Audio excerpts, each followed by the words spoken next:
आज है 21 मार्च 1967 का रात्रि class. Om Shanti. Today is the night class of 21st March 1967. Jaipur में बच्चे पूछते हैं कि नाम क्या लिखें। The children in Jaipur ask what name they should write. वास्तव में यह जो गीता का भगवान शिव है और गीता का भगवान कृष्ण है, उन दोनों का कंट्रास्ट दिखाना चाहिए। Actually, the contrast between these two, that is, the God of Geeta Shiv and the God of Geeta Krishna, should be shown. कौन कहते हैं गीता का भगवान शिव है और कौन कहते हैं गीता का भगवान कृष्ण उर्फ ब्रह्मा बाबा है? Who say that the God of Geeta is Shiv and who say that the God of Geeta is Krishna, alias Brahma Baba? साकार में गीता का भगवान कौन है? कंट्रास्ट तो देखने में आता है ना। Who is the God of Geeta in the corporeal form? The contrast is visible, is it not? कौन क्या क्या कहते हैं? Who says what? गीता का भगवान साकार में कृष्ण है और कोई नहीं हो सकता। The God of Geeta in the corporeal form is Krishna and cannot be anyone else. और कंट्रास्ट में दूसरी पार्टी कहती है गीता का भगवान शिव शंकर भोलेनाथ है। And in contrast to that, another party says that the God of Geeta is Shiv Shankar Bholenath. दूसरी कोई पर्सनालिटी नहीं हो सकती। कंट्रास्ट तो है ना। It cannot be any other personality. There is a contrast, is it not? ये दोनों का कंट्रास्ट दिखाना चाहिए। The contrast of these both should be shown. Shiv की गीता से सेकंड में स्वर्गवासी। Through Shiv's Geeta, one becomes the resident of heaven within a second. और कृष्ण की गीता से नरकवासी। And through Krishna's Geeta, one becomes the resident of hell. Shiv की गीता से second में नरक स्वर्गवासी कैसे? How does one become the resident of heaven within 1 second by Shiv's Geeta? अगर कहें एडवांस पार्टी में एडवांस ज्ञान को जानने वाले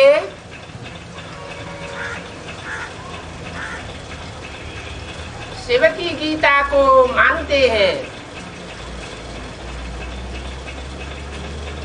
तो उनका भी सेकंड क्यों नहीं हुआ? If we say that in the advanced party, those who know the advanced knowledge believe in Shiv's Geeta, then why has the second not come for them? चलो बीके वाले तो मानते हैं कि गीता का भगवान कृष्ण उर्फ दादा Lekhraj Brahma. All right, the BKs believe that the God of Geeta is Krishna, alias Dada Lekhraj Brahma. उनका तो लंबा टाइम चला आ रहा है और यही कहेंगे कि कृष्ण गीता का भगवान मानने से नरक ही चला आ रहा है। It has been a long time for them, and we will only say that hell has been prevailing due to the belief that Krishna is the God of Geeta. तो फर्क क्या हुआ? कंट्रास्ट क्या हुआ? So what is the difference? What is the contrast? Basic में भी नरक चला आ रहा है और एडवांस पार्टी में भी नरक ही चला आ रहा है. The hell has been prevailing in the basic, and in the advanced party, the hell has been prevailing as well. फिर वो सेकंड कौन सा है जिस एक सेकंड में गीता का भगवान शिव मानने से स्वर्ग स्थापन हो जाता है? Then, which is that second within which, by accepting Shiv as the god of Geeta, the heaven is established? ये एक सेकंड किसके लिए गाया हुआ है? For whom is this second praised? अगर गीता का भगवान कृष्ण है तो कृष्ण की बुद्धि में क्या बैठा है? If the god of Geeta is Krishna, then what is there in the intellect of Krishna? Krishna उर्फ ब्रह्मा दादा लेखराज की बुद्धि में अब तक भी क्या बैठा है? Even until now, what is there in the intellect of Krishna, alias Dada Lekhraj Brahma? Gita का भगवान कौन है? Who is the god of Geeta? Krishna की बुद्धि में जिस सेकंड ये भावना की स्थापना हो जाएगी, Within the second, when this feeling takes root in Krishna's mind, कि गीता का भगवान मैं कृष्ण की सोल आखिरी जन्म में पार्ट बजाने वाली ब्रह्मा दादा लेखराज की आत्मा नहीं हूँ. that the god of Geeta is not me, the soul of Krishna who plays the part of Brahma Dada Lekhraj in the last birth. Gita का भगवान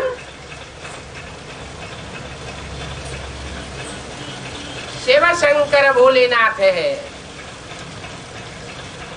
The god of Geeta is Shiv Shankar Bholenath. Brahma की मूर्ति गीता का भगवान नहीं है. The personality of Brahma is not the god of Geeta. Shankar की मूर्ति साकार में गीता का भगवान है. The god of Geeta in the corporeal form is the personality of Shankar. गीतापति भगवान कहा जाता है. He is called the Geetapati Bhagwan, that is, the husband of Geeta. तो गीता माता भी साकार में चाहिए और गीतापति भी साकार में चाहिए. Then Geeta Mata, that is the mother Geeta, should be present in the corporeal form, as well as the Geetapati, that is the husband of Geeta, should be present in the corporeal form. बिंदु सेवा सिर्फ बिंदु बिंदु आत्माओं का बाप है. The point Shiv is only the father of the point-like souls. आत्माएं बिंदु बिंदु सब आपस में भाई भाई हैं. The point-like souls are all brothers among each other. बाप और बच्चों के संबंध के अलावा और कोई दूसरा संबंध नहीं. There is no other relationship than that of the father and the children. Shiv ज्योति बिंदु के बिंदु बिंदु आत्माएं सब बच्चे हैं, भाई भाई हैं, भाई बहन भी नहीं. All the point-like souls are the children of the point of light Shiv. They are brothers among each other, not even brother and sister. वो शिव ज्योति बिंदु जब साकार में प्रवेश करता है तो गीता माता का भी पार्ट बजाता है और गीतापति भगवान का भी पार्ट बजाता है. When that point of light Shiv enters the corporeal form, he plays the part of Geeta Mata, as well as the part of Geetapati Bhagwan.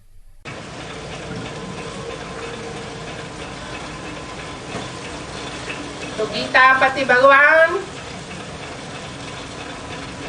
Shiv कहने से 1 सेकंड में स्वर्ग की स्थापना हो जाती है।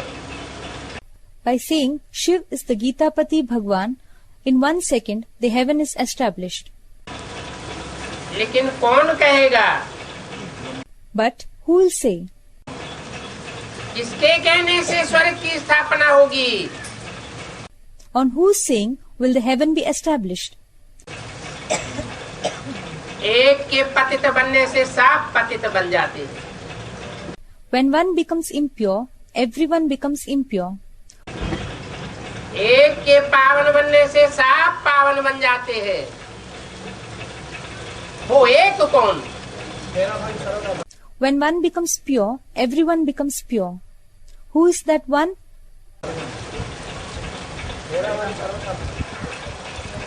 वो कौन है जिसके लिए कहा गया है, गाया गया है, तेरे बहाने सर्व का भला?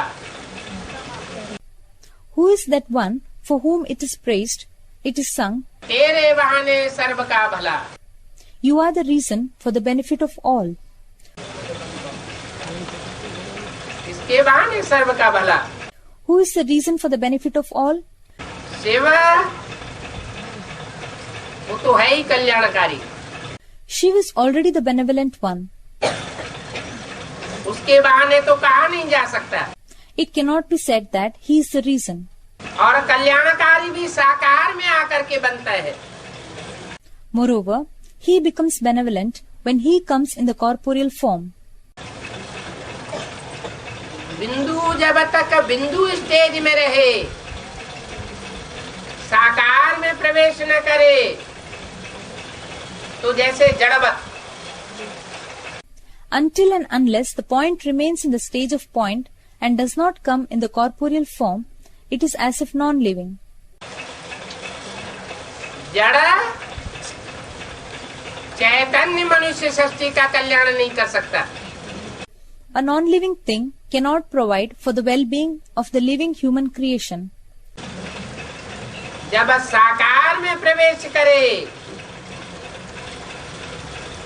तो कल्याणकारी बनता है। When he enters in the corporeal form, he becomes benevolent. तो साकार स्वरूप तो स्वयं ही कल्याण का रूप हो गया।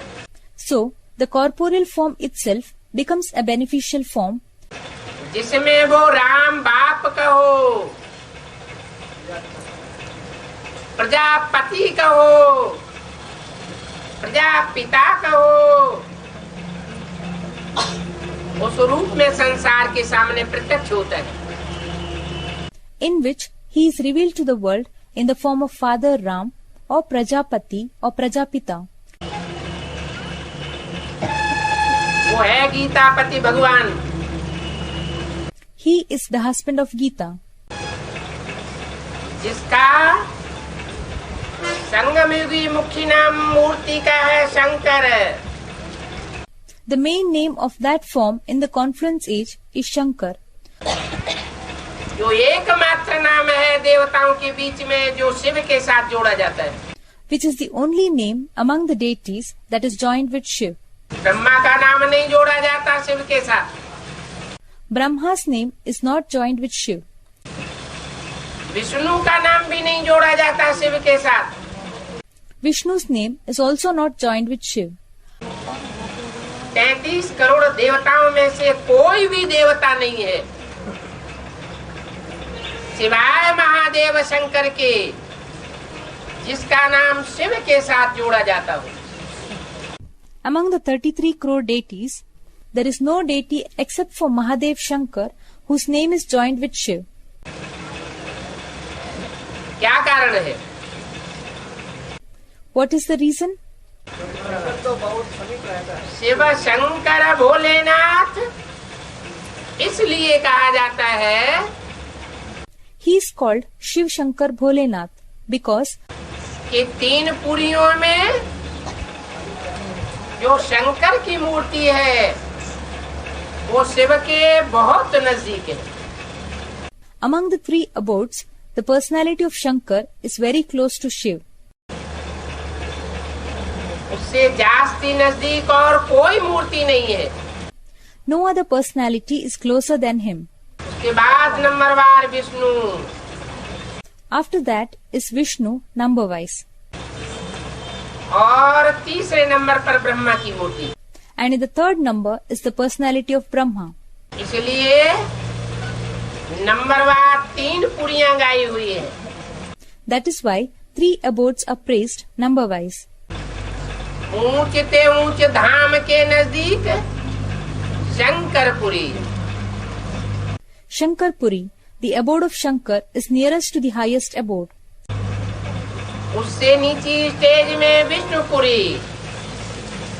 At a stage lower to it is Vishnupuri. और उससे नीची स्टेज में Brahmapuri. And Brahmapuri is at a stage lower to Vishnupuri. Brahmapuri दुखधाम के नजदीक है।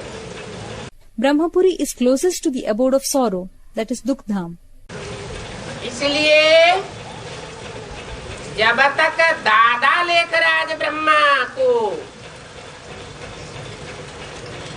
उर्फ कृष्ण को गीता का भगवान माना जाता है, तब तक नरक ही नरक दिखाई पड़ेगा। That is why, until Dada Lekhraj Brahma, alias Krishna, is considered to be the god of Geeta, nothing but the hell will come into sight. क्योंकि ब्रह्मा को देवता नहीं कहा जा सकता। It is because Brahma cannot be called as deity. देवता नहीं है तो फिर क्या है? If he is not a deity, then what is he? दाढ़ी मूछ वाला कौन होता है? मनुष्य होता है। Who is the one with the beard and mustache? He is a human being. मनुष्य को नर कहा जाता है। Human being is called Nar, that is man. नर अगर गीता का भगवान बन करके बैठेगा तो नरक बनेगा या स्वर्ग बनेगा? If a Nar becomes the god of Geeta, will it become a hell, that is Narak, or will it become a heaven? स्वर्ग तब ही बन सकता है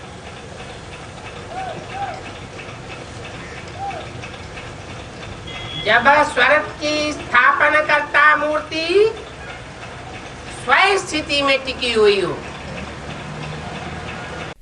The heaven can only be established when the personality who establishes heaven becomes constant in the self-conscious stage. ऐसे तो जो भी धर्म पिताएं हैं वो स्वयं स्थिति में टिके हुए दिखाए जाते हैं। As such, all the religious fathers are shown to be constant in the self-conscious stage. और वो जब आते हैं तो सात्विक समयानुसार सात्विक धर्म की स्थापना करते हैं। And when they come, they establish a sattvic, that is pure religion, according to the pure time.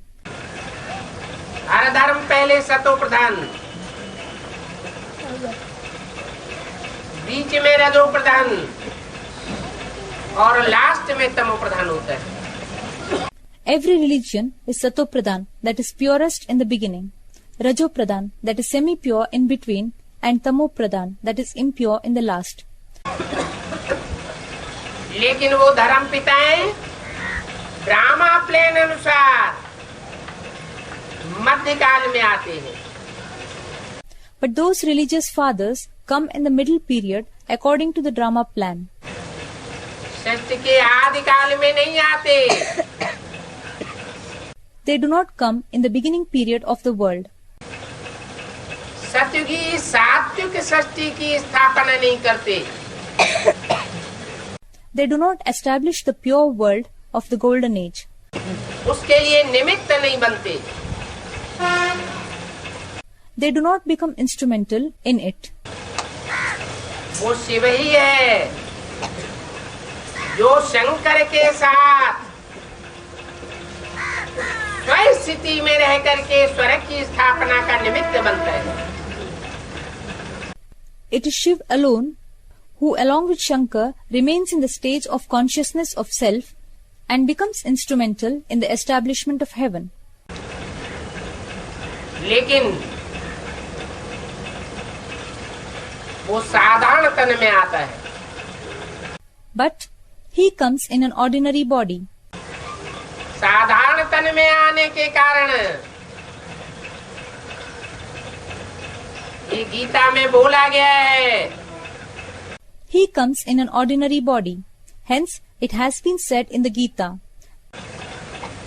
मुझे साधारण रूप में आए हुए भगवान को मूढ़मती नहीं पहचान पाते. The foolish cannot recognize me, God, who have come in an ordinary body. तुम बच्चों की बात अलग है. You children's matter is different. तुम बच्चे बुद्धिमान बाप के बुद्धिमान बच्चे हो. You children are the intelligent children of the intelligent father. बुद्धिमान बच्चे हो तो बुद्धिमानों की बुद्धि बाप को जल्दी पहचान लेते हो. As you are the intelligent children, you quickly recognize the father, who is the intellect of the intelligent. तुम्हारे में कोई और गुण हो या न हो, लेकिन एक गुण विशेष जरूर है. Whether you have any other quality or not, but you definitely have one special quality. बाप की पहचान. उस बाप की पहचान जो शंकर त्रिनेत्री के फॉलोअर्स हैं, वो ही कर पाते हैं. That is the recognition of the father.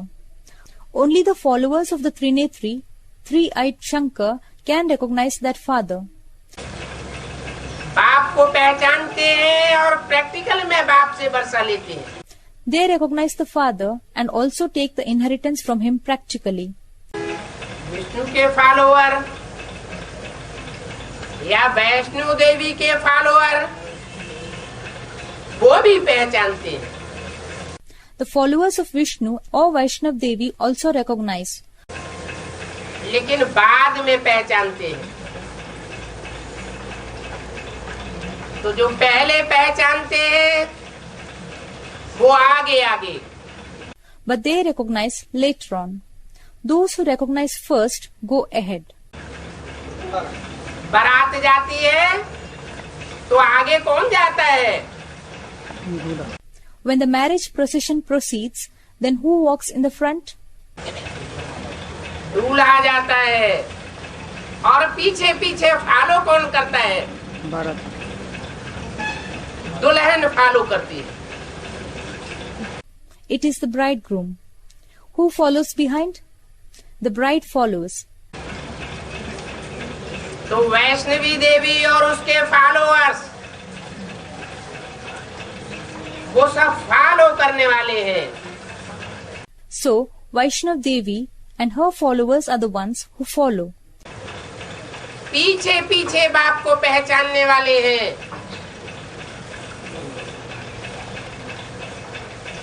Number 2 में उनका नंबर जाता है. They are the ones who recognize the father later. Their number is second. लेकिन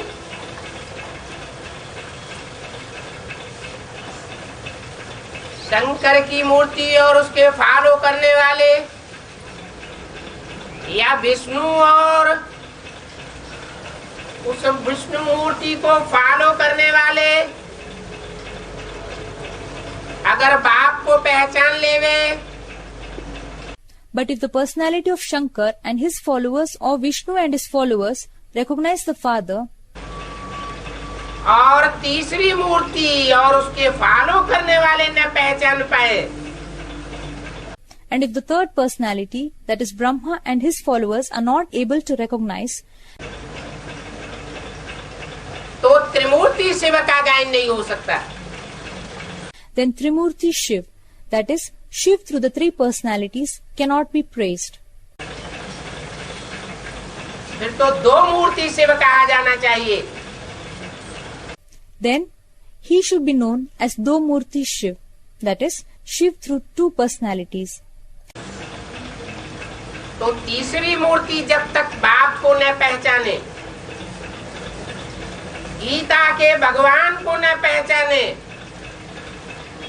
Until the third personality, that is Brahma, recognizes the Father, until he recognizes the God of Geeta, तब तक स्वर्ग स्थापना का कार्य शुरू नहीं हो सकता। the establishment of heaven cannot be started. संपन्न स्टेज को प्राप्त नहीं कर सकता। It cannot reach its stage of completion. तो वो सेकंड अभी आया नहीं है, So that second has not yet come, जो ये कहा जाए कि गीता का भगवान शिव है, ये कृष्ण की बुद्धि में बैठ चुका है। to tell that it has entered into the intellect of Krishna that the God of Geeta is Shiv. Krishna की आत्मा अभी भी पढ़ाई पढ़ रही है। The soul of Krishna is still studying. मुख्य पढ़ाई का मुद्दा क्या हुआ? What is the main issue of the studies? Gita का भगवान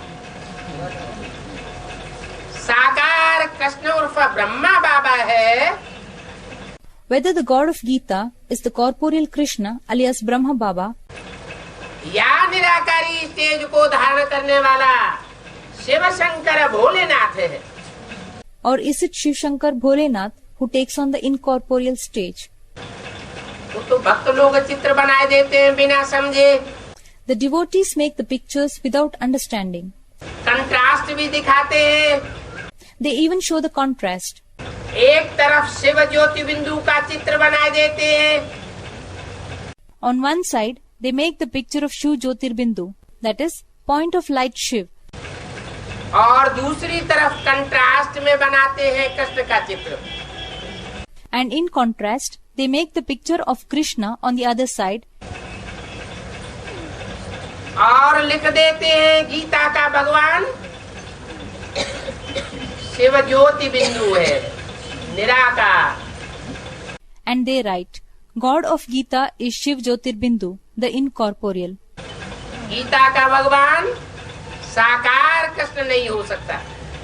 The God of Geeta cannot be the corporeal Krishna. अरे साकार कृष्ण तो सतयुग में पैदा होगा। Well, the corporeal Krishna will be born in the golden age. सतयुग में आकर के भगवान क्या करेगा? What will God come and do in the golden age? सतयुग में आकर के सतो प्रधान दुनिया स्थापन करने की कोई महत्व नहीं। The establishment of a pure world in the golden age has no meaning. भगवान तो आता ही है कलयुग के अंत और सतयुग के आदि के मध्य में। God comes in between the end of Iron Age and the beginning of Golden Age. वो सेकंड है जहाँ कृष्ण उर्फ ब्रह्मा की बुद्धि में ये बात बैठती है। It is that second in which this matter enters into the intellect of Krishna alias Brahma कि गीता का भगवान शिव है, शिव शंकर भोलेनाथ है। that the God of Geeta is Shiv. It is Shiv Shankar Bholenath. साकार में गीता का भगवान है, He is the God of Geeta in the corporeal form. लेकिन मैं कृष्ण की आत्मा गीता का भगवान नहीं। But I, the soul of Krishna, am not the God of Geeta. जो भी मनुष्य मात्र सब 500 करोड़ सृष्टि में हुए या 700 करोड़ की सृष्टि में जो भी मनुष्य मात्र हुए, उनमें पहला मनुष्य कौन है?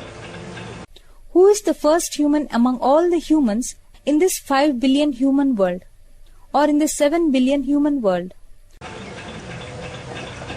पहला जन्म किसका होता है? हैं? Who is born first? अरे सतयुग से ही सृष्टि शुरू होती है। कृष्ण बच्चे का पहला जन्म होता है। The world begins from the golden age only. Krishna is born first. तो कृष्ण बच्चा 500-700 करोड़ मनुष्य सृष्टि का पहला पत्ता है। That child Krishna is the first leaf of the 5 to 7 billion human world. पहला पत्ता नर है। The first leaf is a man.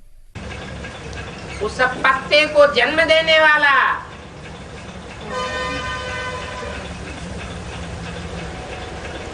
नर होगा या नारायण होगा?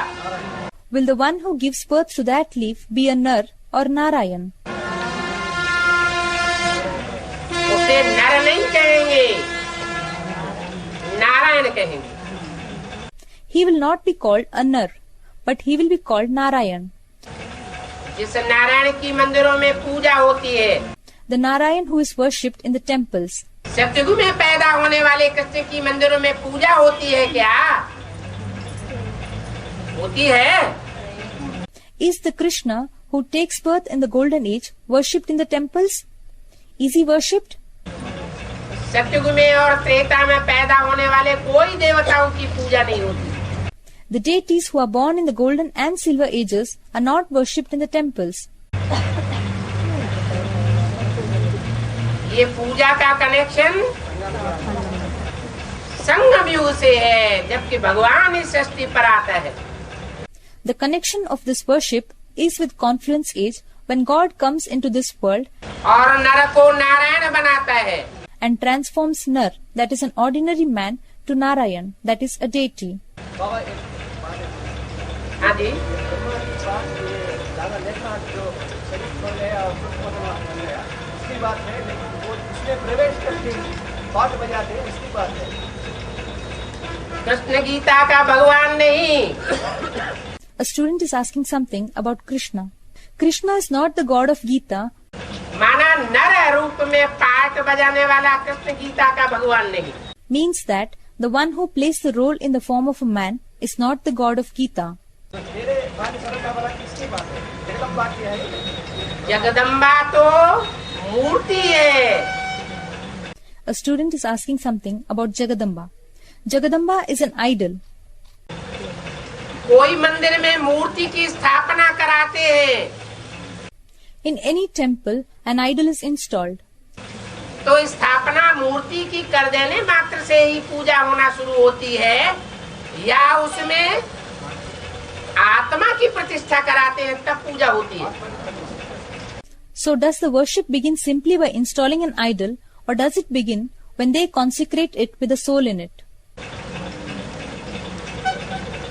तो वो कृष्ण की सोल जो शंकर के मस्तक पर विराजमान है, So that soul of Krishna, who is seated in the forehead of Shankar, बच्चा जो पहला बच्चा है सृष्टि का, बनने वाला है, is the child who is going to become the first child of this world.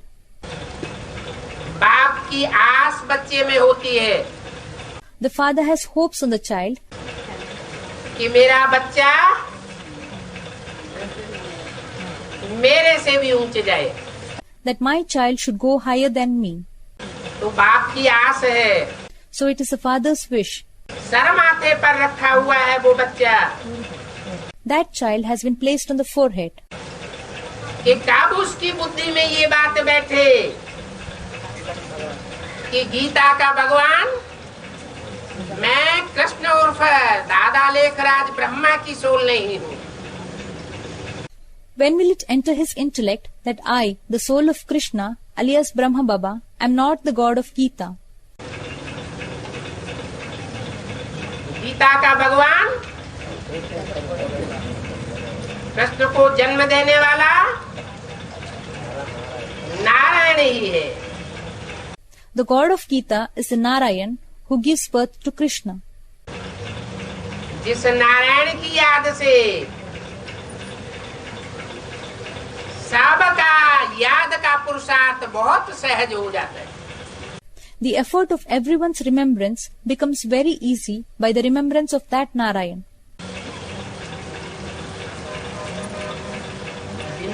याद से सहज नहीं होता। अब सहज होता है। It does not become easy by the remembrance of the point. When does it become easy? जब बुद्धि में ये बैठ जाता है कि अमुक व्यक्तित्व, अमुक पर्सनालिटी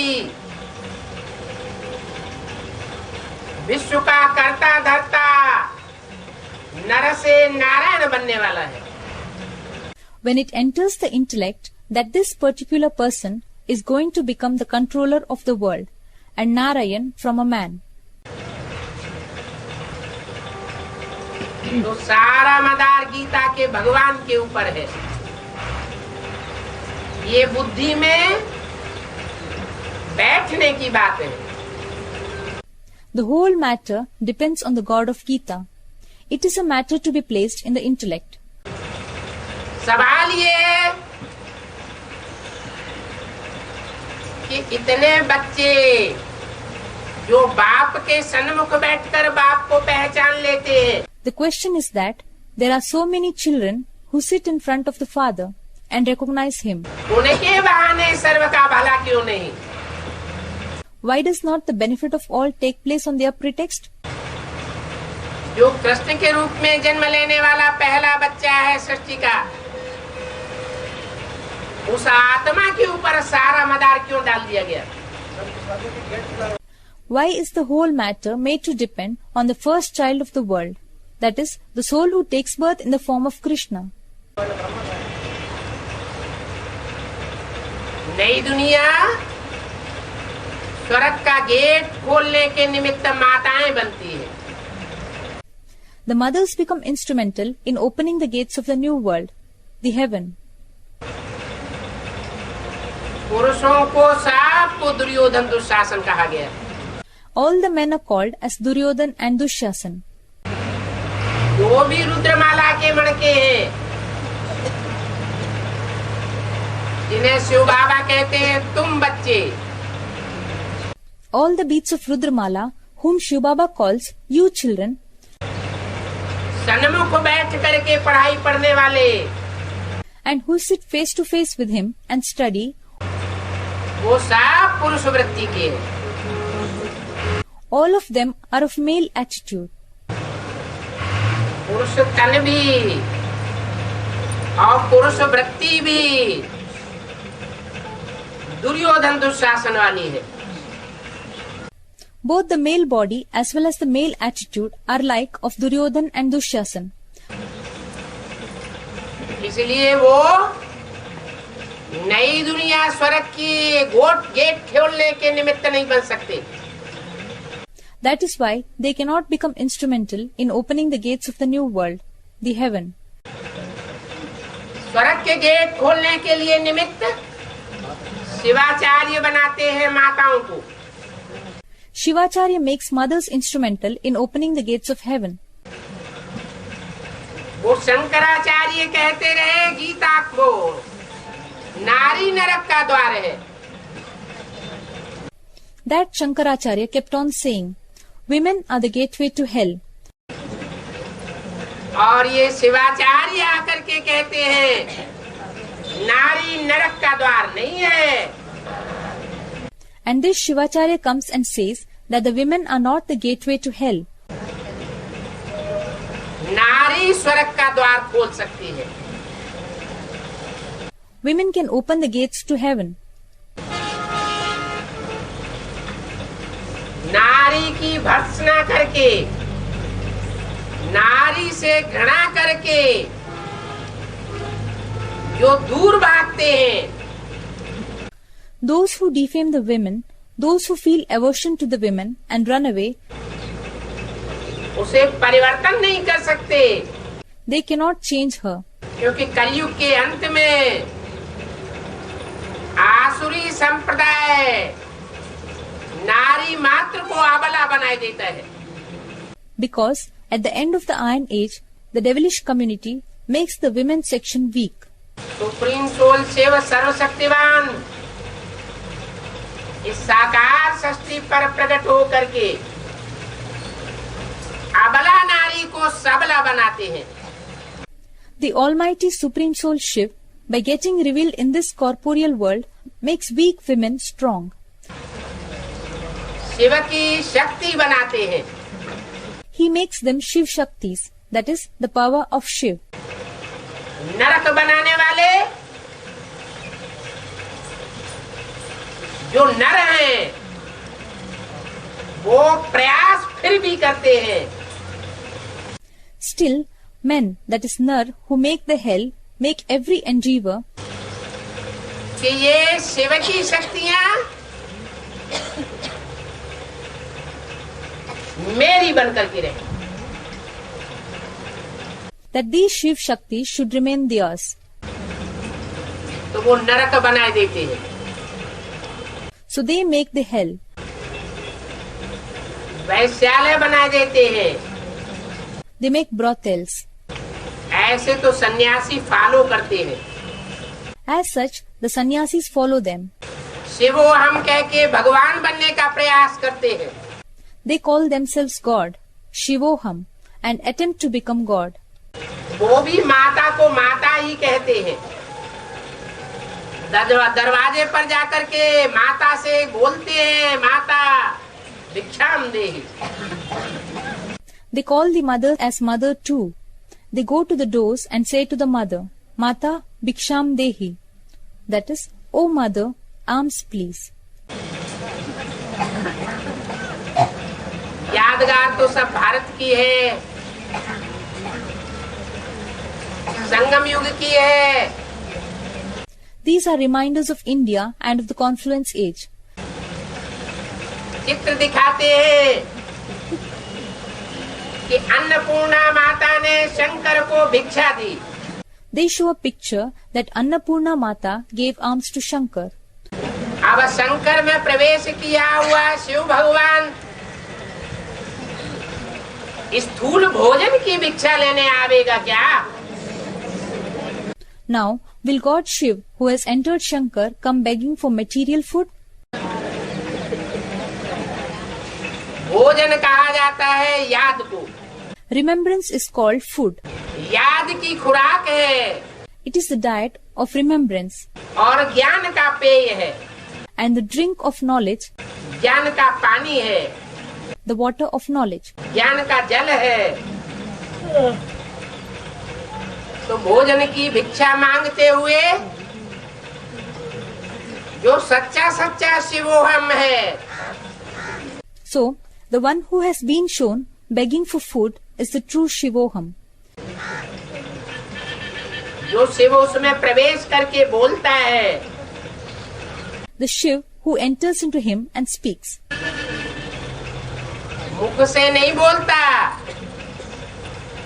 कि मैं शिव हूँ, He does not say through the mouth, I am Shiv. लेकिन प्रैक्टिकल कार्य बोलता है कि ये शिव अर्थात कल्याणकारी है. But the practical act speaks that he is Shiv, that is the benevolent one. जो बोलता है वो कल्याणकारी. Whatever he speaks is auspicious. जो कुछ भी बोलेगा उसमें कल्याण भरा हुआ है. Whatever he will speak, it is filled with benefits. इसके लिए शास्त्रों में गायन है, जैसे पागल बोलते रहते हैं. There is praise for this in the scriptures, that it is like the talk of the insane. पागलों के बोल का कोई अर्थ भी नहीं होता. The talk of the insane does not have any meaning. ऐसे शब्द बोलते हैं, लेकिन वो शब्द भी कल्याणकारी है. He speaks such words, but those words are also beneficial. इसलिए रामायण में लिख दिया है, अनमिल आखर अर्थ न जापू, प्रगट प्रभाव Mahesh प्रतापू. That is why it has been written in Ramayana. अनमिल आखर अर्थ न जापू, प्रगट प्रभाव महेश प्रतापू. ऐसे मंत्र के शब्द बोले हैं जिनका कोई अर्थ भी नहीं होता, तो भी उनका प्रभाव विलक्षण है। Such hymns have been uttered which do not have any meaning, yet their effect is extraordinary, astonishing. तो जो बोलता है तो शिव अर्थात कल्याणकारी बोलता है। So, whatever he speaks is Shiv, that is auspicious. जो भी कर्मेंद्रियों से कर्म करता है, चाहे वो श्रेष्ठ कर्मेंद्रियां हो और चाहे वो भ्रष्ट कर्मेंद्रियां हो, Whatever actions he does through the organs, whether they are the righteous organs or the unrighteous organs, जो भी कर्म करता है वो कल्याणकारी साबित होता है।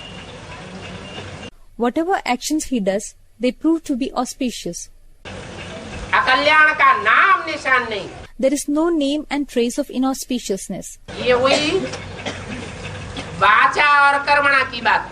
This was the matter of speech and actions. अब रही दृष्टि की बात। Now, coming to the matter about vision. दृष्टि अर्थात आँख। Vision means the eyes. उस तीसरे नेत्र के द्वारा त्रिनेत्री बाप शिव साकार में आकर इस सृष्टि पर जहाँ जहाँ भी दृष्टिपात करता है, Having come in the corporeal form, wherever in the world the third-eyed Father Shiv, Trinetri Bap, looks through that third eye, जिन जिन आत्माओं के ऊपर दृष्टिपात होता है उनका कल्याण अवश्यंभावी है। whichever souls he looks at, their welfare is inevitable. उन आत्माओं का अकल्याण कोई कर नहीं सकता। Nobody can harm those souls. अल्पकाल के लिए अकल्याण करे वो दीगर बात है। If they are harmed for a short while, that is another matter. लेकिन सदाकाल का अकल्याण कोई कर नहीं सकता। But nobody can harm forever.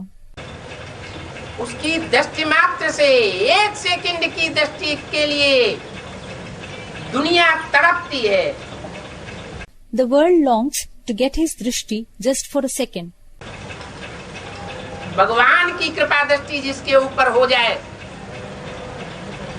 एक सेकंड के लिए ही सही, उसे और क्या चाहिए? The one who is graced with the merciful vision of God, even if it is for a second, then what else does he need? वो कितनी आत्माएं हैं जिनके ऊपर भगवान की दृष्टि पड़ती है? How many souls are there who are blessed with the vision of God? 4.5 lakh. और उनमें जो प्रवेश आत्माएं होती हैं वो दृष्टि नहीं लेती क्या? Is it 450,000? Do the souls who enter into them not take drishti? है? जो प्रवेश करने वाली आत्माएं वो भी तो दृष्टि लेती हैं। The souls who enter also receive the drishti. तो 9 लाख 16,000 108 ऐसी श्रेष्ठ आत्माएं हैं जो भगवान बाप से दृष्टि लेकर के अपने जन्म जन्मांतर का कल्याण कर लेती है। So there are 916,108 such elevated souls who receive the drishti from Godfather and cause the benefit of their many births. बाकी जितनी भी आत्माएं हैं, मनुष्य आत्माएं,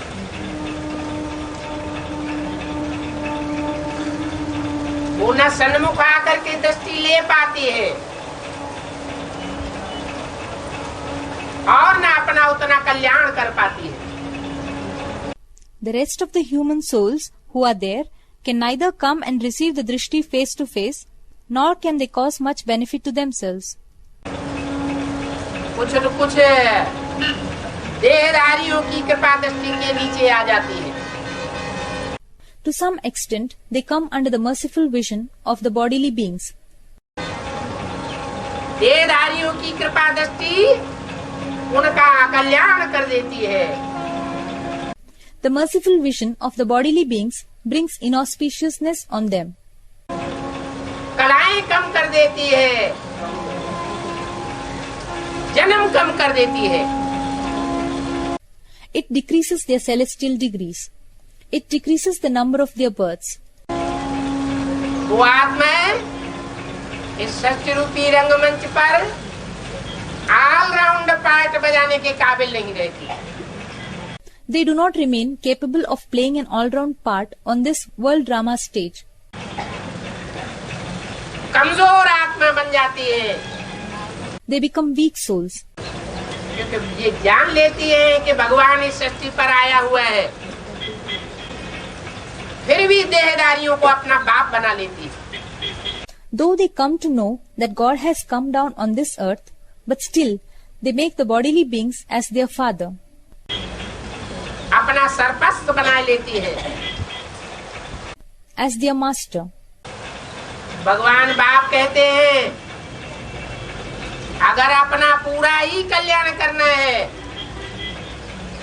तो एक शिव बाबा दूसरा न कोई।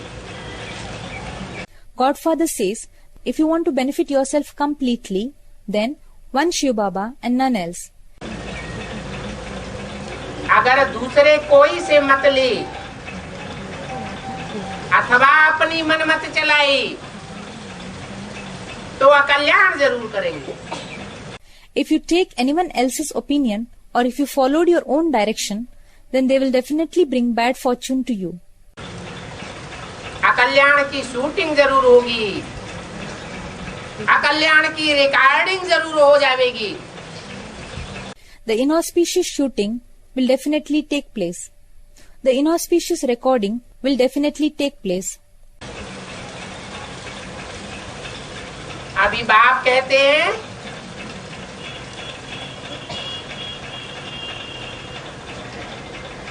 कि ये बात बुद्धि में पक्की बैठ जानी चाहिए।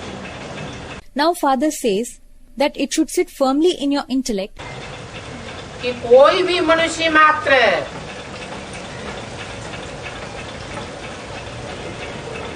गीता का भगवान नहीं हो सकता सिवाय एक के। that no human can become the God of Geeta except for one. एक ही आत्मा है आत्माओं के बीच में, आत्मिक रूप में पाठ बजाने वाली आत्माओं के बीच में एक ही। There is only one soul among all the souls. Among the souls that play the part in the form of souls, there is only one soul.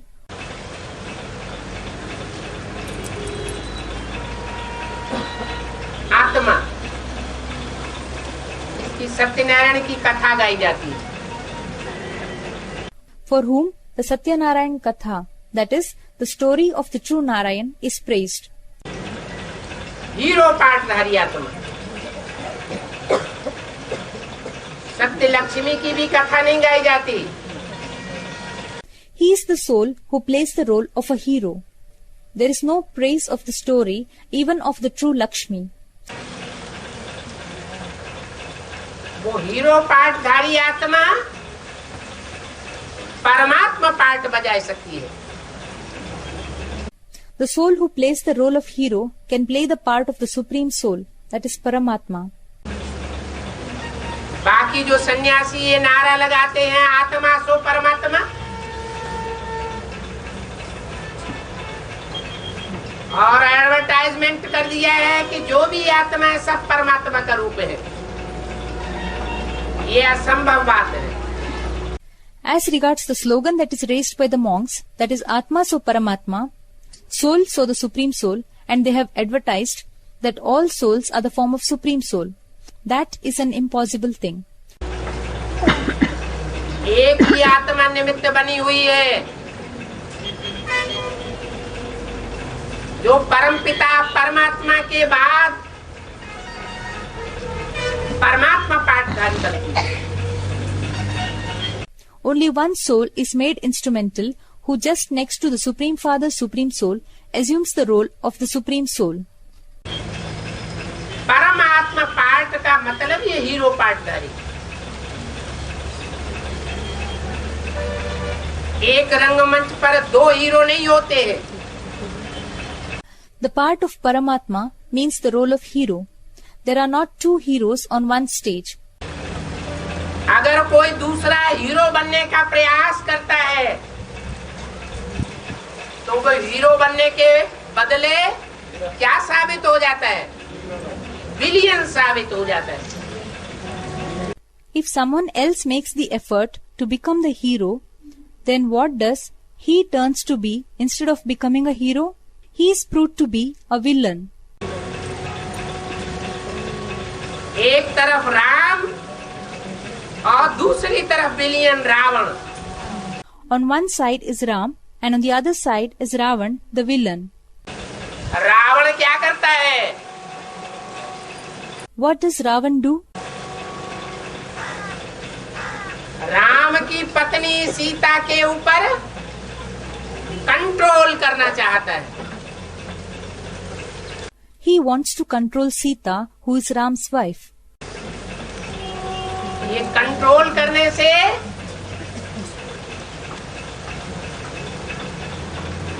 वो कोई सीतापति भगवान नहीं बन सकता। He cannot become the god, the husband of Sita, by controlling her. और पूरा control कर भी नहीं सकता। He cannot control her also completely. लेकिन खंडित तो कर ही देता है। But he condemns her anyway. इसलिए बोला है कि कलयुग के अंत में सारी दुनिया में रावण राज्य हो जाता है। That is why it has been said that in the Iron Age, the reign of Ravan prevails over the whole world. एक भी आत्मा ऐसी नहीं बचती जो रावण के प्रभाव से मुक्त हो। Not even one soul is spared from the effects of Ravan. और संगम युग में एक ही राम की आत्मा आखिरी जन्म में निमित्त बनती है। And in the confluence age, only the soul of Ram becomes instrumental in the last birth.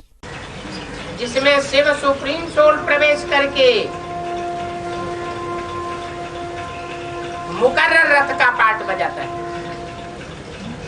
In whom the Supreme Soul Shiv enters and plays the part in the form of a chosen chariot. वो मुकर्रर रथ जो परमात्मा पाठधारी बनकर संसार के सामने प्रत्यक्ष होता है, वही संसार के सामने गीतापति भगवान के रूप में भी प्रत्यक्ष होता है। That chosen chariot who gets revealed in the form of the Supreme Soul in the world, he himself gets revealed before the world in the form of the God of Geeta as well. जो जो इस रहस्य को जानते जावेंगे, पक्के निश्चय बुद्धि 100% बनते जावेंगे, उनकी बुद्धि में स्वर्ग का नक्शा पक्का खींचा जा सकता है और खींच जाता है। The definite plan of heaven can be made and gets made in the intellects of those who will know this secret and become 100% definite faithful intellects. और उनकी बुद्धि में निश्चय अनिश्चय का चक्र चलता रहेगा।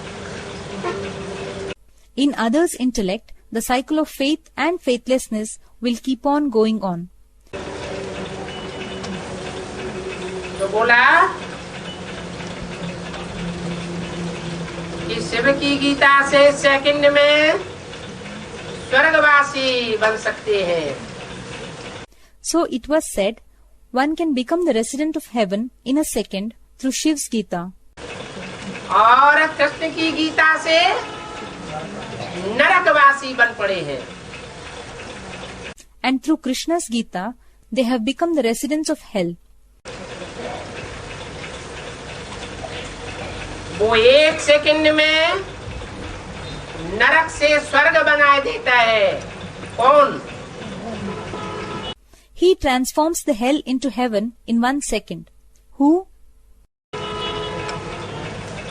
और वो आधा कल्प में स्वर्ग को नरक बना देता है। कौन?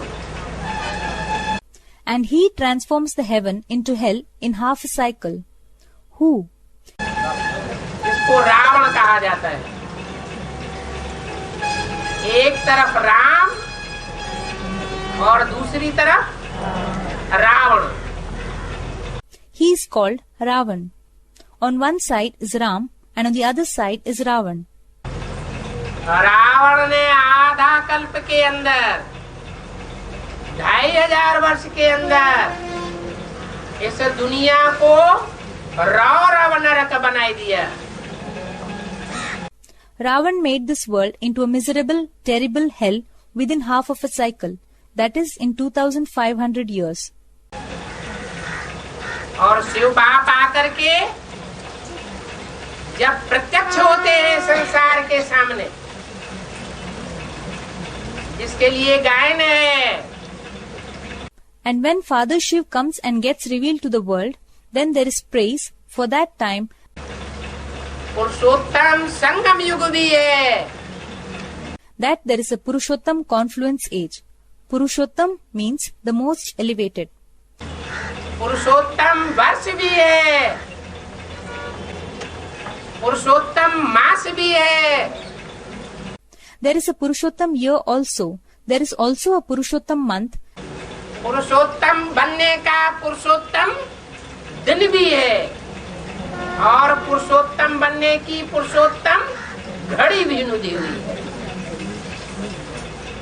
And a Purushottam day is also there when one becomes a Purushottam. And a Purushottam moment is also fixed when one becomes a Purushottam. That is, the one who is the most elevated among all the souls. वो एक second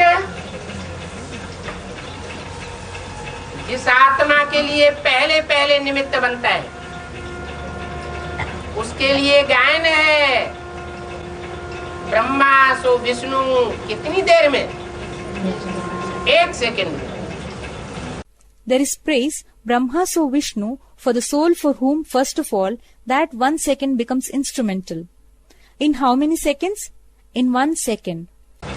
ये ब्रह्मा के लिए गायन है या एक second में ब्रह्मा नर तो ब्रह्मा विष्णु देवता। This is the praise for Brahma. What? In 1 second, Brahma, a nar, that is an ordinary human, becomes Vishnu Devta, that is a deity.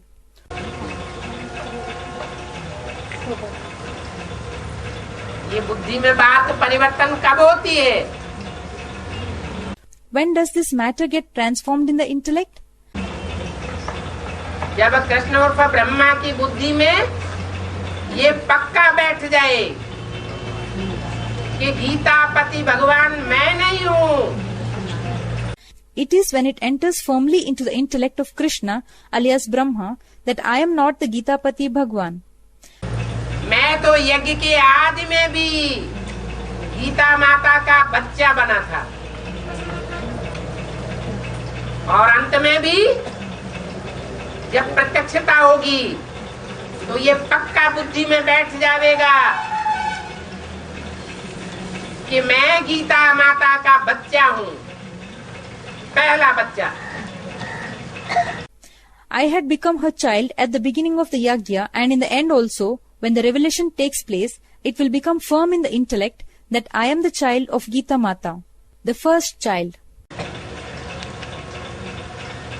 अभी तो गीता माता पूरी ही खंडित की हुई।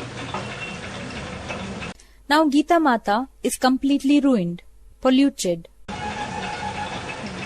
गीता माता जो सारे जगत की माता है,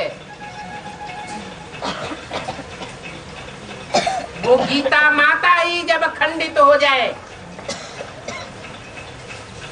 तो दूसरी माताएं क्या बचेंगी? When that Gita Mata herself, who is the mother of the entire world, is ruined, then will the other mothers be saved? सवाल ही पैदा नहीं होता। सब माताएं असुरों के द्वारा खंडित हो जाती है। The question doesn't even arise. All the mothers are polluted by the demons. वृत्ति के द्वारा खंडित होती है। जिनके द्वारा खंडित होती है उन पर पुरुषों की उनको याद आती रहती है। They are polluted through the vibrations. They are reminded all the time of the other men through whom they are polluted. दृष्टि के द्वारा खंडित होती है। जिनकी दृष्टि से खंडित होती है उनकी उन्हें याद आती रहती है। They are polluted through the vision. They are reminded all the time of the ones through whose vision they are polluted. और उस याद से परेशान होती रहती है। कैसे पीछा छूटे? And they are troubled by that memory.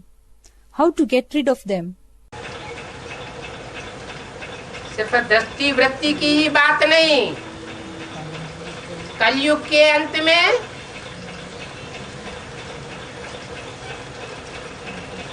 वाचा से भी विविचारणी बनती रहती है। It is not the matter of just the vibrations and the vision. At the end of the Iron Age, she becomes adulterous even through speech. जिसके साथ दिल की बातें कही जाती हैं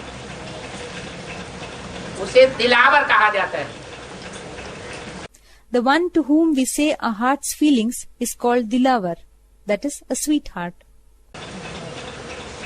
दिल की बातें दिलावर से की जानी चाहिए। The feelings of the heart should be told to the sweetheart. और वो दिल की बातें एक से न कहकर कोई दूसरे तीसरे चौथे पुरुष से कही जाए या बात उनसे एकांत में की जाए। And in case if that is not told to one and is told to the second, third or fourth person, and if they speak to them in private, तो वो व्यभिचारी रावण संप्रदाय की रचना बन जाती है। then she becomes the creation of the adulterous Ravan's community. इसी तरह कर्मेंद्रियों से जो माताएं खंडित हो जाती हैं, Similarly, the mothers who are polluted by the organs of another man, पर पुरुष के कर्मेंद्रियों से खंडित होने के कारण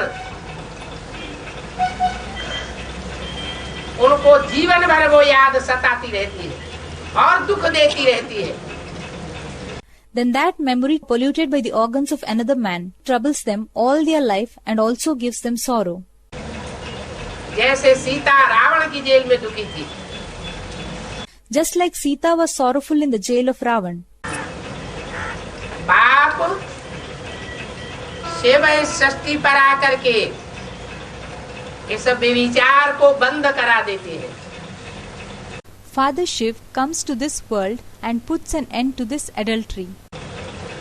टाइम लगता है, जम दे जाम दे नहीं हो सकता, हथेली पर आम नहीं उगाया जा सकता। But it takes time. It cannot happen all at once. A mango cannot be grown on the palm. जो माताओं की भी माता है, वो कौन सी आत्मा है जिसका पहले परिवर्तन जरूरी है? Which is the soul who is the mother of the mothers, whose transformation is necessary first of all? माता का सबसे बड़ा गुण कौन सा होता है? सहन शक्ति। What is the greatest virtue of a mother? It is tolerance. जिसको जगदम्बा शरीर के रूप में नाम दिया, उसने सहन शक्ति का पाठ बजाया या कोई दूसरी आत्मा ने बजाया? Did the one who in the bodily form was named as Jagadamba play the part of tolerance, or was it some other soul? Brahma की सोल ने सहन शक्ति का पाठ बजाया। जो सहन शक्ति रूपी गुण सब गुणों का राजा है। The soul of Brahma played the part of tolerance, which is the king of all virtues. तो कौन सी आत्मा? सब माताओं की माता के रूप में पार्ट बजाने वाली हुई ब्रह्मा की soul. So which is the soul who plays the part in the form of mother of all the mothers? It is the soul of Brahma. वो सोल है, वो आत्मा है, और जगदम्बा तो शरीर है। That one is the soul, and regarding Jagadamba, she is the body. शरीर का नाम है जगदम्बा, और उसमें जो सोल प्रवेश करके कार्य करती है वो हुई Brahma. The name of the body is Jagadamba, and the soul working by entering it is Brahma. दो आत्माएं हैं, एक जड़त्वमयी पार्ट बजाती है। There are two souls. One plays a non-living part. उन जड़त्वमयी सामूहिक तत्वों का नाम दिया जाता है पृथ्वी, जल, वायु, अग्नि और आकाश। The name given to the combination of those non-living elements is earth, water, air, fire and ether. ये पांच तत्व रूपी जगदम्बा रावण के 5 सिर बन जाते हैं। This Jagadamba in the form of 5 elements becomes the 5 heads of Ravan. और जो सोल उसमें प्रवेश है, जो असली जगत माता का सहन शक्ति का पाठ बजाती है, दादा लेखराज ब्रह्मा की soul. And the soul which has entered her, which plays the actual role of tolerance of Jagat Mata, that is World Mother, is the soul of Dada Lekhraj Brahma.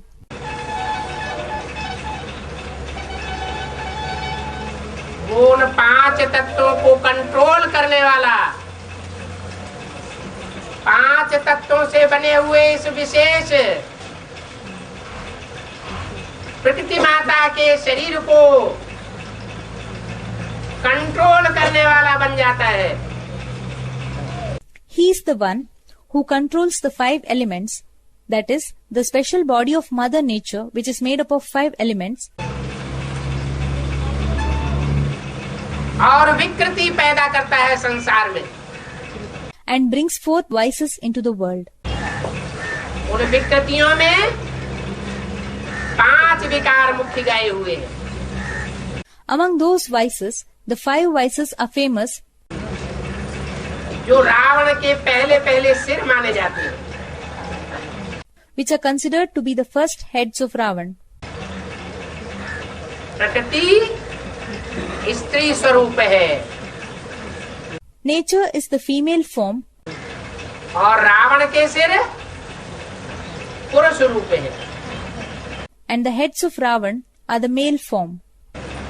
काम, क्रोध, लोभ, मोह, अहंकार, ये 10 विकार Lust, anger, greed, attachment and ego, these 10 vices, और उनके अधीन रहकर चलने वाली वो मंद बुद्धि, जड़ बुद्धि, मंदोदरी, ये रावण का रूप बन जाता है। and the one who remains subordinate to them, that is, the one with the dull intellect, one with the non-living intellect, that is, Mandodari. These make up the form of Ravan. इस रावण की चक्करी से बच करके रहना,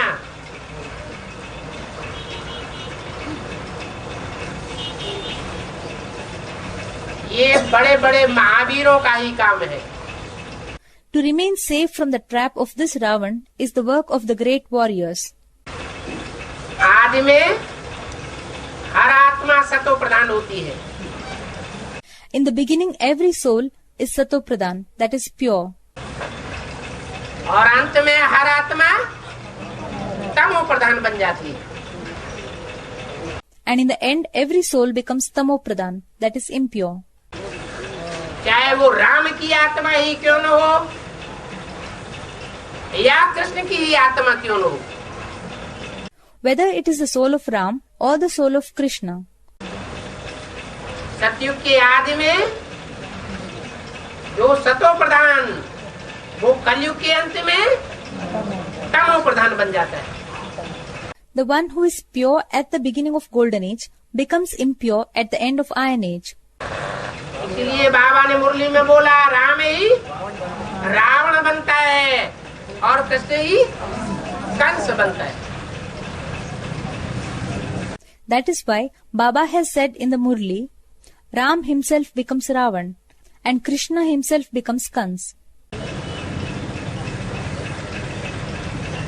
कंस का जघन्य अपराध कौन सा गाया हुआ है? Which has been sung as the major crime that is committed by Kans?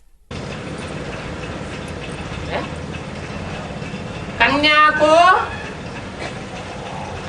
धरणी पर पटक देता है. He throws the Kanya, that is a virgin, down on the ground. कन्या को कोस देता है. He abuses her. कोस घर में डाल देता है. He puts her into the Kosghar, that is a brothel. कन्या जो पवित्रता का आधार मानी जाती है, उसकी ही मट्टी पलित कर देता है. He sullies or pollutes a Kanya who is considered to be the storehouse of purity. और राम की आत्मा जब तमो प्रधान बनती है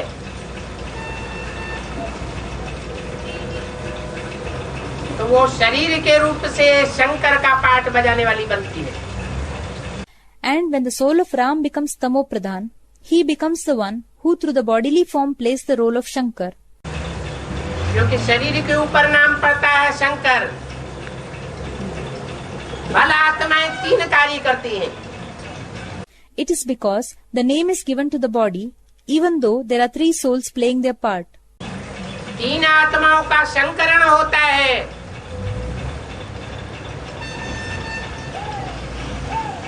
तो शंकर कहा जाता है. There is a combination of three souls. It is called Shankar. लेकिन शंकर के रूप में पाठ बजाने वाली आत्मा किस कार्य के निमित्त है? Which is the task that the soul who plays the part in the form of Shankar is instrumental for?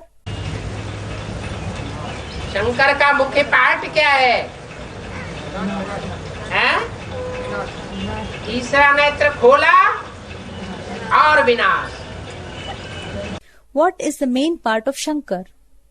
He opens the third eye and destruction takes place. तीसरा नेत्र कब खुलता है?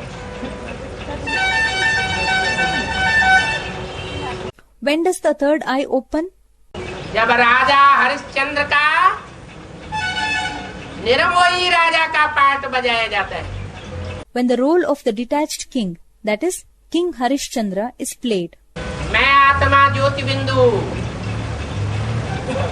और मेरा बाप शिव ज्योति बिंदु. I am a soul, a point of light, and my father is Shiv Jyotir Bindu. एक शिव बाबा, दूसरा न कोई. One Shiv Baba and none else. पत्नी पत्नी नहीं, बाप बाप नहीं, भाई भाई नहीं, नाना चाचा काका ताऊ की तो बात ही नहीं. The wife is no more a wife. The father is no more a father. The brother is no more a brother. And there is no question of maternal and the paternal uncles at all.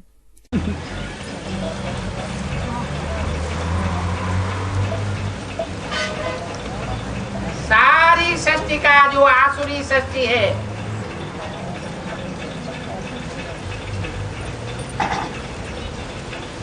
जो जड़त्वमयी सृष्टि बन चुकी है, कब्रिस्तान बन चुकी है, उस सारी आसुरी सृष्टि का विनाश. the whole devilish creation which has become a non-living world, which has become a graveyard, will be destroyed.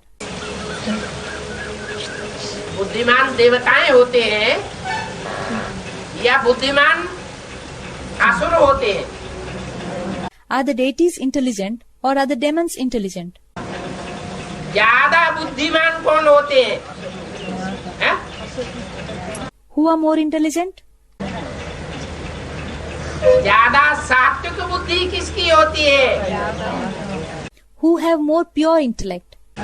बुद्धि हो और तामसी बुद्धि बन जाए विकारों के प्रभाव से, तो वो बुद्धि नष्ट बुद्धि हो गई. There is an intellect, and if the intellect becomes impure under the influence of vices, then that intellect becomes a destructive intellect.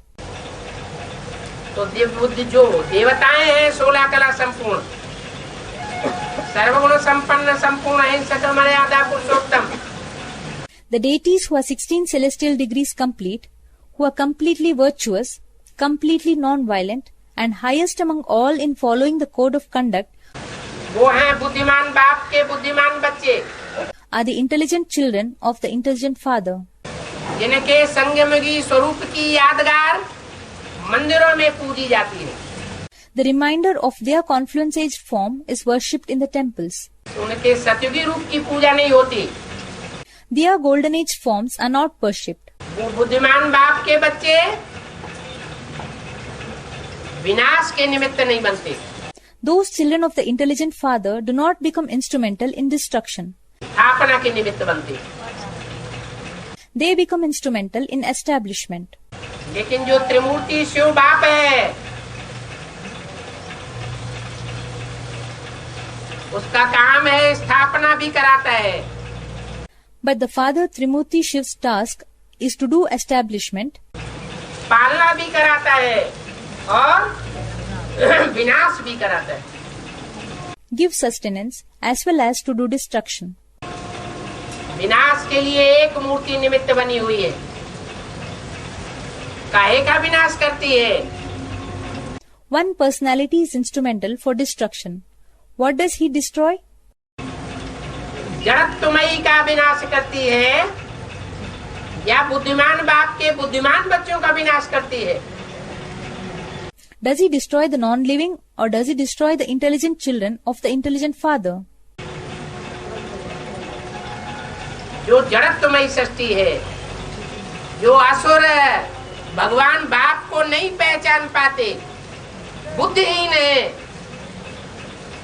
The non-living world, the demons who are unable to recognize the father, who are stupid, उन असुरों का संहार होता है. those demons are destroyed. और वो संहार तभी हो सकता है जब रावण के रूप में, रुलाने वालों के रूप में जो पार्ट बजाने वाला रावण है, उस रावण का भी बाप बनकर के दिखाई. And that destruction is only possible when he also becomes the father of the one who plays the role in the form of Ravan. That is, the one who makes others cry. इसलिए एक ही मूर्ति ऐसी है 3 देवताओं में, जो असुरों का भी बाप है और देवताओं का भी बाप. That is why only one personality among the 3 deities is such that he is the father of both the demons and the deities. इसलिए कहते हैं कि स्वर्ग की दुनिया मेरी है तो नरक की दुनिया मेरी नहीं है क्या?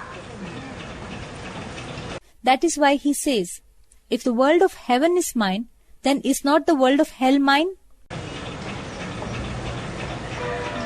वो सारी सृष्टि का अधिष्ठाता है. He is the Adhishtata, that is the ruler, the governor of the whole world. सतयुग त्रेता रूपी स्वर्ग का भी अधिष्ठाता है, बीज है. He is the Adhishtata or the seed of heaven in the form of golden and silver ages, और द्वापर कलयुगी सृष्टि का भी बीज है. as well as the seed of the copper and iron aged world. वो बीज बाप है, इसलिए वो बीज बाप यज्ञ के आदि में प्रजापिता है। He is the seed father. That is why that seed father is Prajapita at the beginning of the yajna.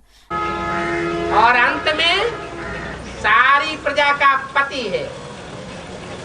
And is the Prajapati, that is husband of all the subjects at the end. जो बोलते हैं तुम्हारे पतियों का भी पति आया हुआ है। It is said, the husband of your husbands has come. तो शास्त्रों में उसका गायन किस नाम रूप से है? प्रजापिता के रूप में है या प्रजापति के रूप में है? In what name and form is he praised in the scriptures? Is it in the form of Prajapita or in the form of Prajapati? Prajapati के रूप में अंतिम समय का गायन है। The praise at the last time is in the form of Prajapati. है ही विश्व पिता,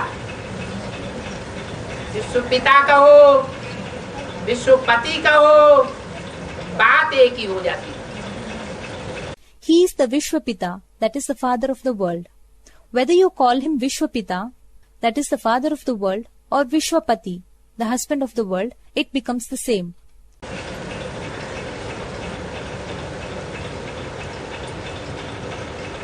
तो जो भी माताएं हैं, उन माताओं में जो मुखिया माता है, उस माता के साथ भी उसका कौन सा संबंध है? Everlasting. What is his everlasting relationship with the chief mother among all the mothers? Gita पति का संबंध है। It is the relationship of Geeta Pati, that is the husband of Geeta. आज की दुनिया में भी देखा जाता है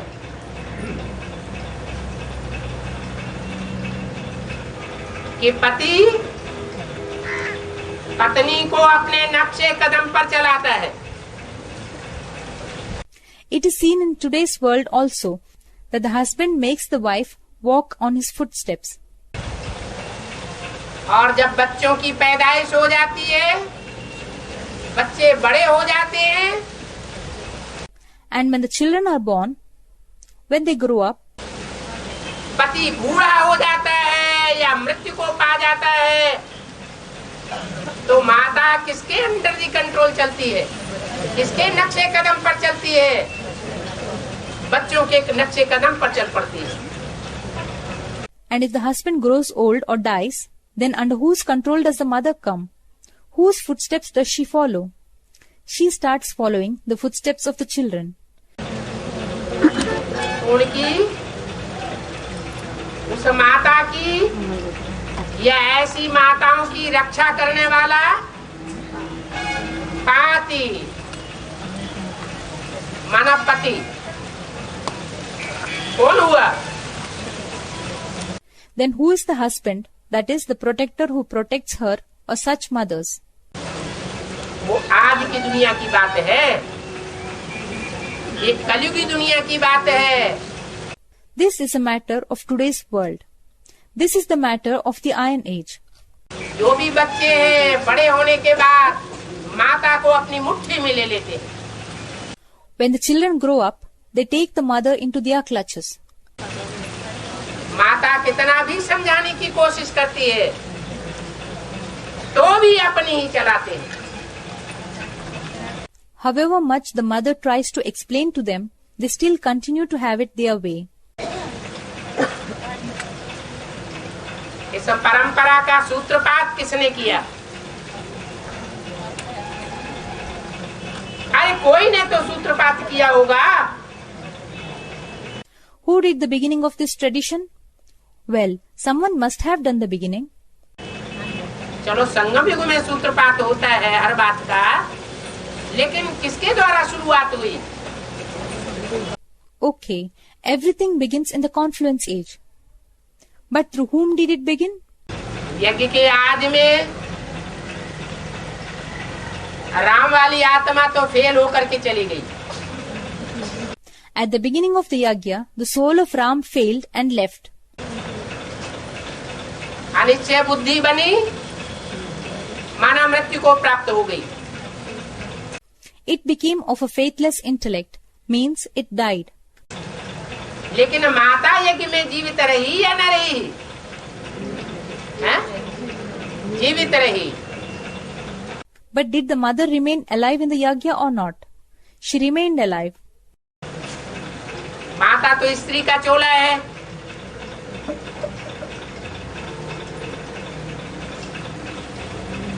वो स्त्री चोले को कंट्रोल करने वाला उस समय यज्ञ में कौन रहा? The mother is a female body. Who remained as the controller of that female body in the yagya at that time? उस समय कोई नहीं रहा। अगर दादा लेखराज ने उसे कंट्रोल किया होता, There was no one at that time. If Dada Lekhraj had controlled her, तो स्वर्ग का सैंपल जो कराची में तैयार हुआ, वो सैंपल तैयार नहीं हो पाता। then the sample of heaven that got prepared in Karachi would not have been prepared. हाँ, पहचान नहीं हुई।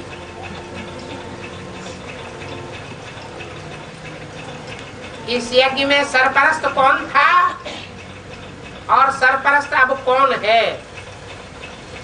Yes, they were not able to recognize as to who was and who is the chief of this yagya. आज की बात, गीता माता को ब्रह्मा बाबा ने गीता माता के रूप में पहचान नहीं पाया। It is a matter of the beginning. Brahma Baba could not recognize Geeta Mata in the form of Geeta Mata. मलगो माता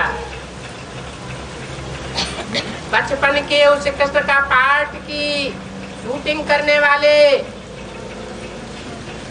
ब्रह्मा बच्चे को पालना दे रही थी।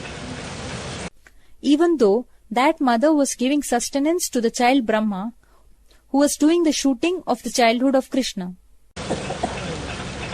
अच्छी अच्छी बच्चियां जो मम्मा बाबा को डायरेक्शन देती थी, ड्रिल कराती थी, टीचर बन करके बैठती थी, वो आज यज्ञ में है नहीं।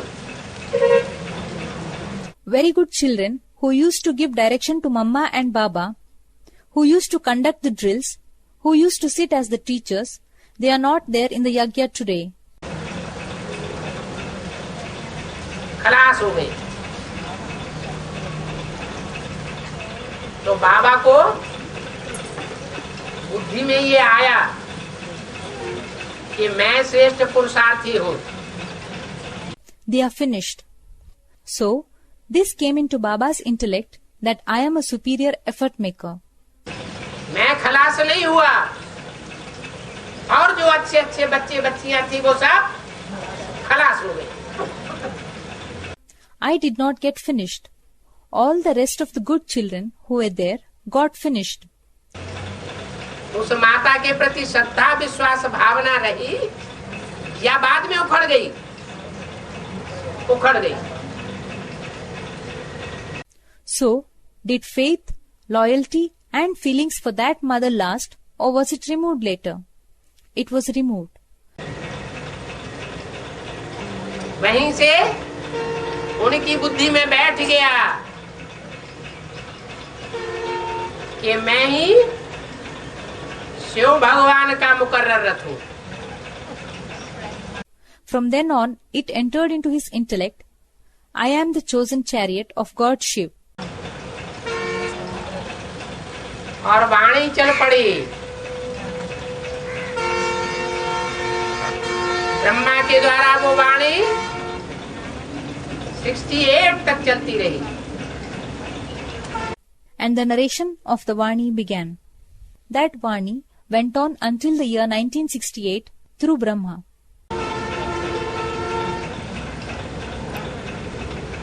और पार्ट भी माता का बजाया।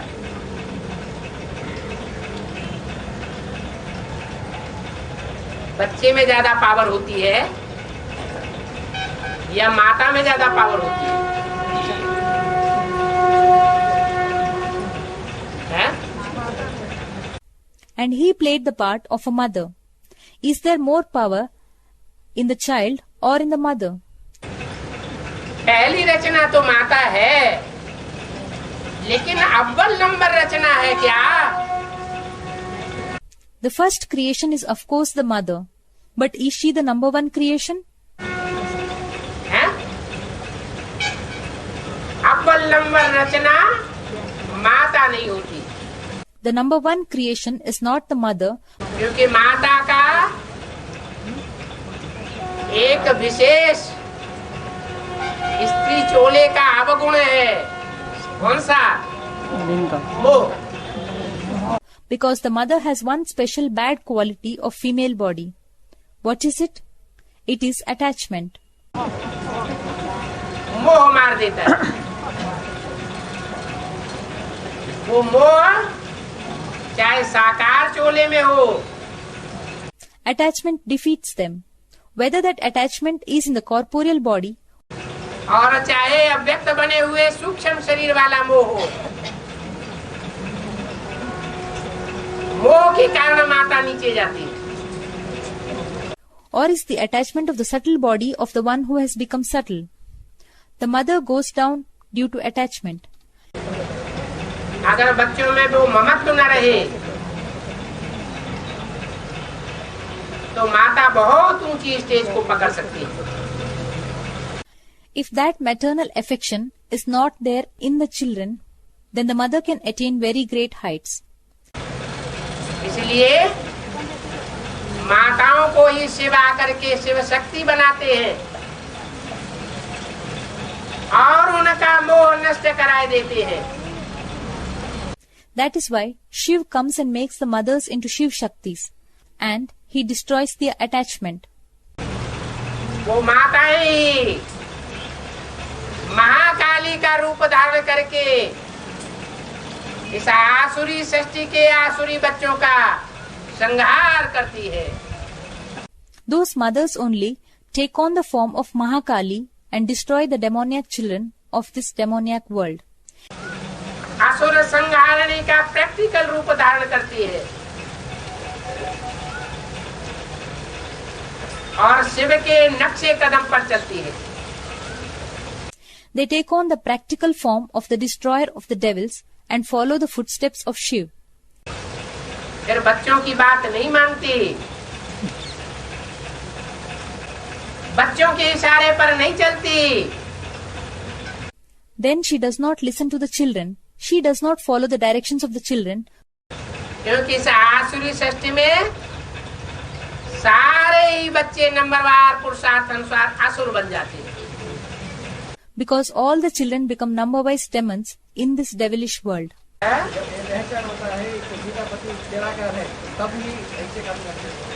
गीतापति भगवान शिव निराकारी स्टेज वाला है,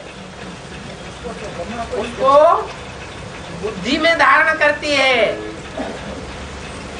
The God of Geeta, Shiv, is the one who is in the incorporeal stage. She imbibes him in her intellect.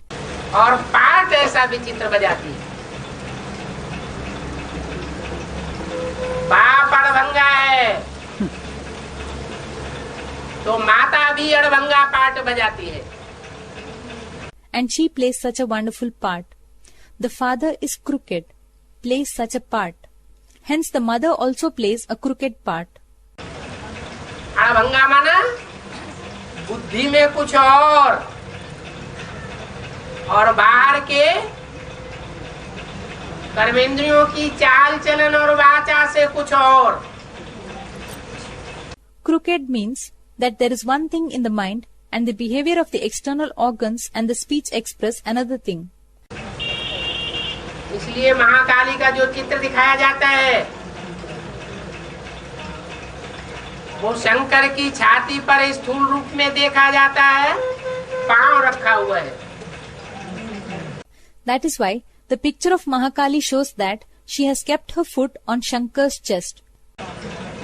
लेकिन जो पुराने चित्र है उनमें दिखाया जाता है कि मस्तक में शंकर की मूर्ति रखी हुई है।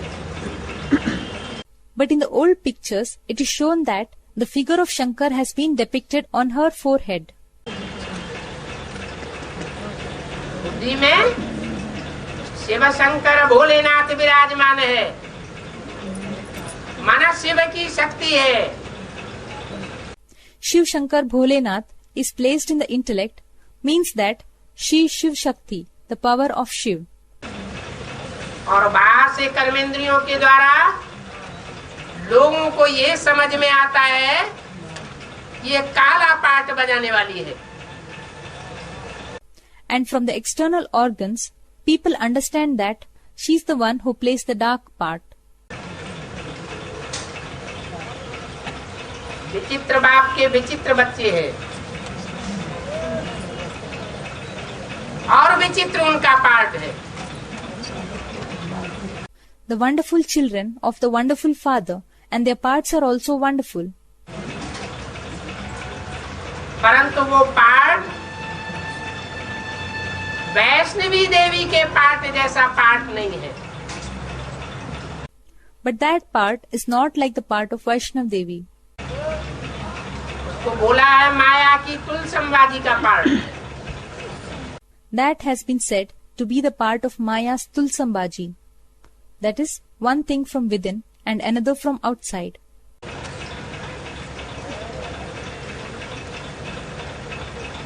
ओम शांति।